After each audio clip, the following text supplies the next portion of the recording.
So that everything isn't Kisumu and Mombasa. But Kenya has an even bigger problem when Nairobi is very far ahead of Mombasa. Yes. And in countries that are much more wealthy, you'll see that there's many New York, cities. LA. Or Shanghai, Beijing, that. So you want to do that. So that now when we say we're urbanizing, people are urbanizing in cities near them, and these other cities are all growing. Instead of everybody saying we have to go to Nairobi if I want a job.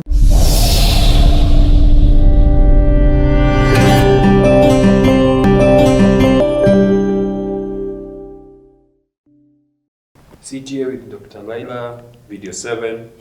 I'm really enjoying this one. I'm really enjoying this one. I'm asking all the questions that I wanted, breakdown and understanding, especially when it comes to this financial world, business.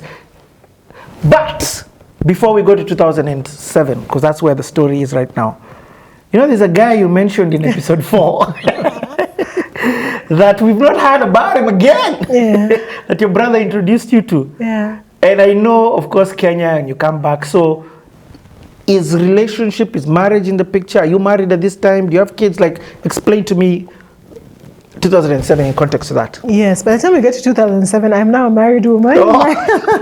Married for 3 years. Oh, nice. So indeed, when I was in the US working in Manhattan, my boyfriend at that time was working in New Jersey at Lucent Technologies, which is a telecommunications firm. Wow. Yeah, he had done his MBA, he had done now a master's in technology policy, and now he was working.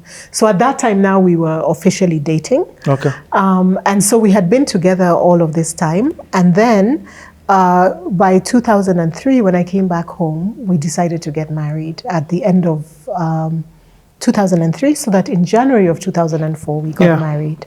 After having been together on and off for a very long time, right? By this time, yes. I didn't know he worked in telecommunications. I do know he was CEO of one of the telecommunications here. Maybe he needs to come to CTA to give his story. But he can speak for himself. He can speak for himself. Yes, but that's a very important part of my professional life. I think having a partner who is supportive is a game changer. Not just for women, but for everybody. Yeah, so it's been something I'm very proud of, and family. We have 2 children. One is 10, one is 6. And that side of being on the home side, being a mom is a joy of my life, one of my most proud areas of my life. I also really enjoy the home and making a home beautiful and welcoming and light and happy. So that's the other side of me, which is very much a key contributor to all the things I'm able to do outside the home. So I love both sides very much.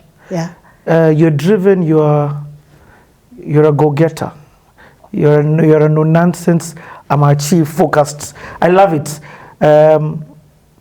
Okay, let's go on with the story. 2007. So you've moved now full-time into real estate, if I'm not wrong. Yes, so when I was at USAID, I had started to invest in real estate. I did my first project between 2004 to 2007. But that time it was a side project, even though it was quite demanding. But now in 2007, I say I'll leave employment and I will start to go full-time into this real estate space, which I did. I also started not much later than that, having a column in Business Daily, where I was a real estate expert, where I used to write. I had that column for 4 years. Talking about real estate, urban life, which was also a lot of fun. But as this was happening, we set up the Kenya Property Developers Association, but I also then moved as the real estate representative of KPDA. KPDA joined KEPSA. Yes. And then KPDA was the chair of the land sector board at KEPSA. So through that, I ended up joining the KEPSA board, and over time eventually became vice chair after 10 years of service at KEPSA. What? So I started kind of in 2006, and I didn't leave until 2016 KEPSA. And that is a volunteer role, just helping policy level sector reform. Also quite a joy of my life. I mean, it was really, we did a lot of good work trying to get these reforms underway. And having KEPSA behind KPDA also helped us do a lot in the land sector. Okay. Yeah. I had a stint in real estate, so I have so many questions concerning that. But You talked about doing, the name of the company where you became founder CEO was? Scion Real. Scion Real. Why Scion? Scion is your descendant. Yeah, so it was a legacy. Oh. Yeah, so we chose the name Scion Real Estate. Okay. Doing your first project, I'm trying to see the scalability. I'm trying to see the way you grew. The first one in Kileleshwa that you've talked about, it sounds like friends, family. You probably did some pre-sales. Yeah. So that project worked well. It was 23 units, and it's a project you can go look at today if you want. Really gorgeous. Did you keep any? No, we did not. You didn't, we did not keep any deliberately. Yeah. But what happened from there is that I decided that rather than be a developer, I want to do property advisory. So Scion Real then became a firm that collects, that arranges. So what I did is I took the knowledge from that first project and said I'll sell the knowledge rather than becoming a developer. So I'll do policy reform. So I was part of the team that designed the real estate investment trusts. I did the East Africa Housing Survey. We're the ones who came up with that. REITs, yes. I wrote the first policy concept for that. That thing is so successful right now with these guys, Kwetu. Yeah, it's taken a while. Many people are using the tool. Yes. But we had to design something that suited our environment because REITs internationally. The REITs is a whole. It's a whole thing. Yeah, but no, you see, I don't want the people to miss out on that. What it means, the significance. Yes. Yeah.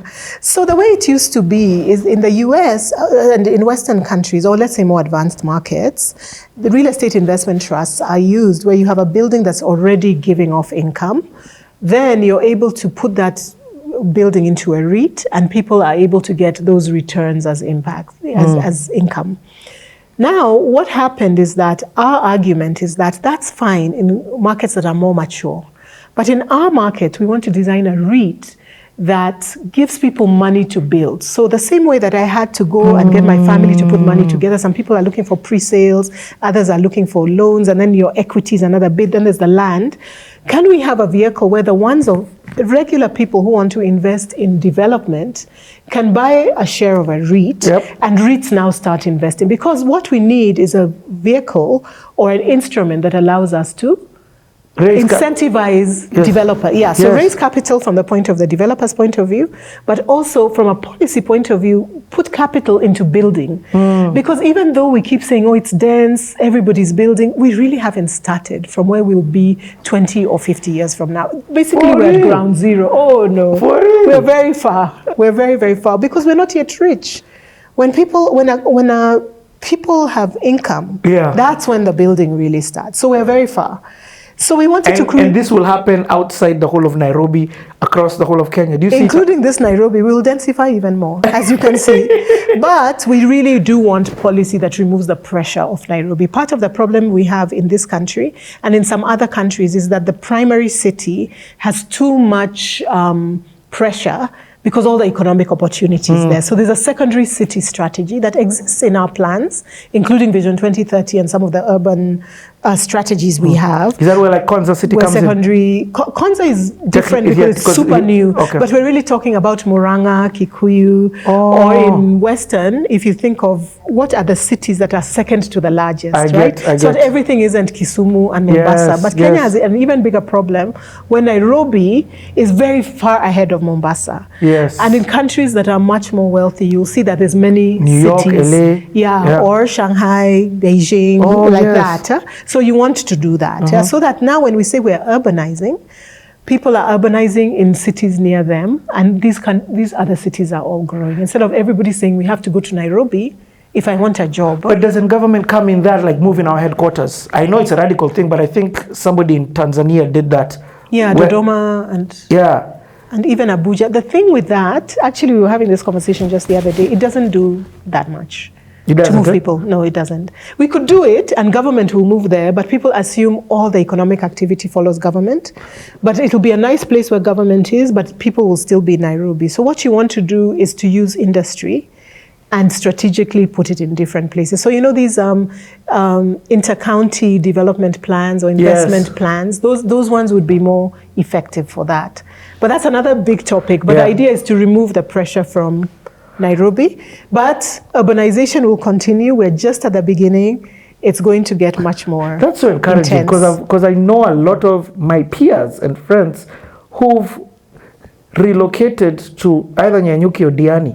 That's mind-blowing to know that people my age would be living the city. And of course, remote work is the big game changer now, right? But Yes. they're able to work from anywhere. And also the ability to have the amenities in the different places. In the places they go. Yeah, so school, health. Yeah, yeah. Okay, no, but what you've said, I love the way you've said it. You're telling me that our real estate hasn't hit, this is ground zero. we're very far. Well, maybe not. When we were starting in 2003, I would say that was ground zero. Okay. Because remember, even the place we took over for Magnolia was a single house. Now it's 23 apartments. Yes. And now you've seen what people are doing. Yep.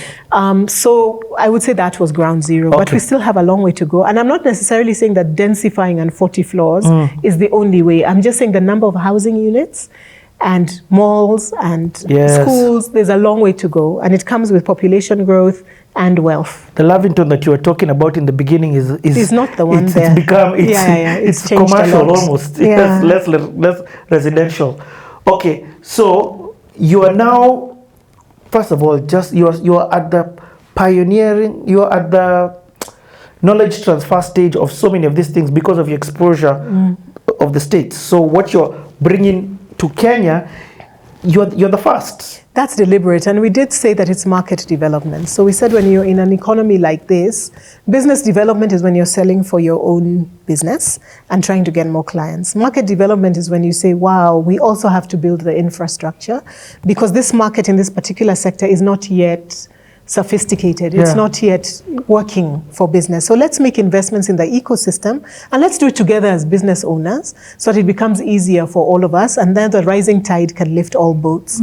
But that feature, I'm now understanding, is actually quite a rare, mature way to deal with things. Guys are just like the opportunities. There's some countries where they're not doing it yet, but I do believe that they will follow. Okay. Yeah. So your company, this first project that you did was a way to understand the system, a proof of. Yes. So now you're beginning to sell this to different and create different. What did you call them? Yeah, like REITs. Yeah. Oh, so we helped incubate and write the first REIT policy. Together with the Capital Markets Authority, so worked with them. We did the East Africa Housing Survey with the Ministry of Housing. So that was one side, which was the policy work. Yeah, the e-construction permits, that was another thing we did. Then on the private side, we did consulting services for Konza. The first plan, really helping them mobilize financing. Our side was, how do you get investors to come? Like, how do you write the documentation? And how do you promote these opportunities so investors come? We did another one for the World Bank, working in Nairobi County at nodes like Roiro. There's some railways that are planned. So we were trying to make sure that there's urban nodes around them. The same thing we're saying, so that people move out of town. Yes. But if there's a train coming straight into town, then people can live in Roiro more easily than now, right? I get it. Yeah, so we were trying to design investment opportunities in all of those different nodes for a project under the World Bank. Then on the private side, we raised money for UAP insurance. We helped Actis, for real estate. So we had a whole portfolio of clients where we were raising money for their projects. Okay. Yeah. So that's what Scion Real did. This was the work. It's the work that it did is absolutely incredible. I want to understand, let me just first go back to this Konza City.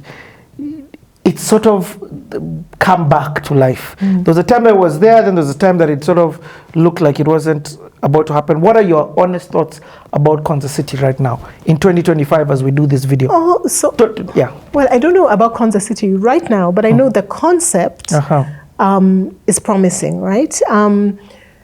What I would say, there's two sides to it. So one, the idea of creating techno cities and creating an urban node and attracting people to it is something that has been done for a while. I think what you have to do is try and make it organic. They take long wherever you put them.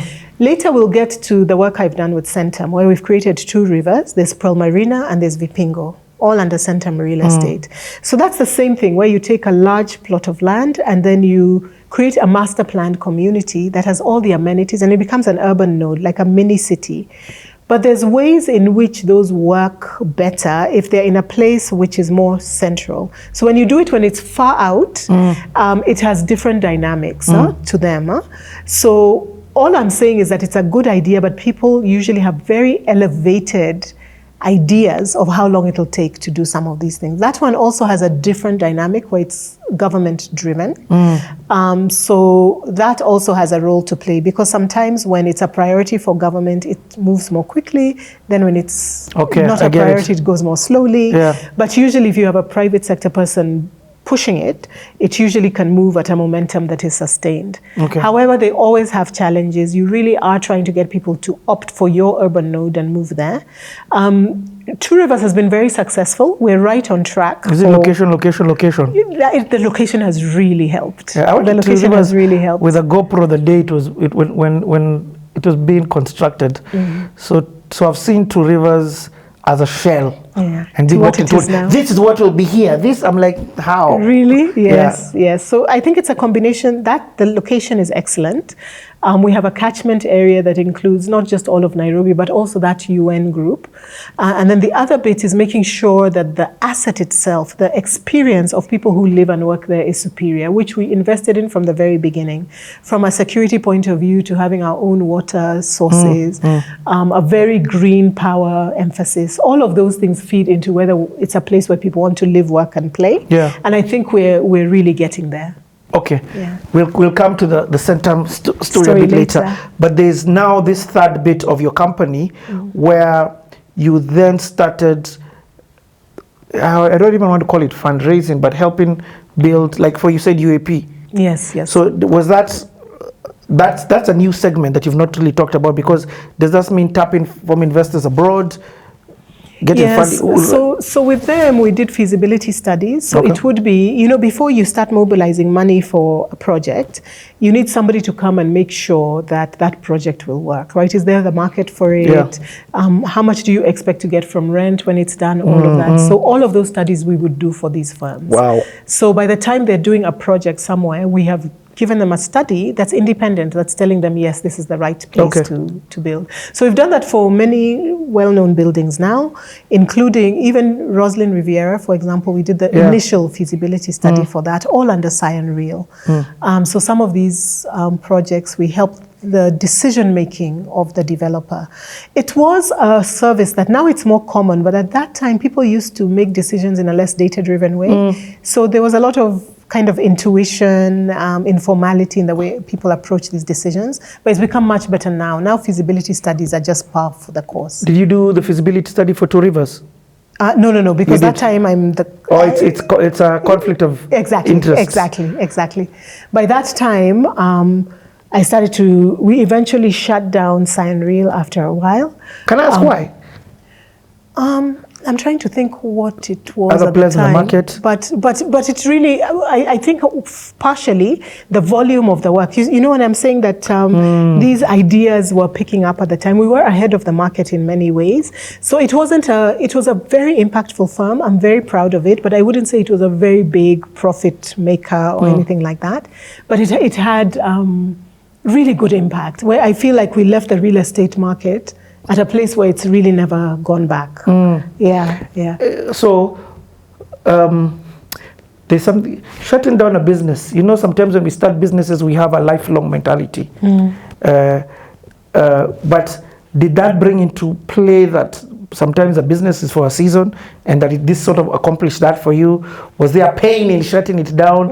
Was there emotions? Were you like, okay, listen, I need to... These are great questions. I think Cyan Real was a bit different because it was a consulting firm that largely had me as a principal, even though I had associates as helping me, which is very different than if you're shutting down a business that is, let's say, a retail business or something like that, because this was me deciding to step back from this and do something else. So while it was painful to decide, I don't think that it was painful to shut down, if you will put it that way.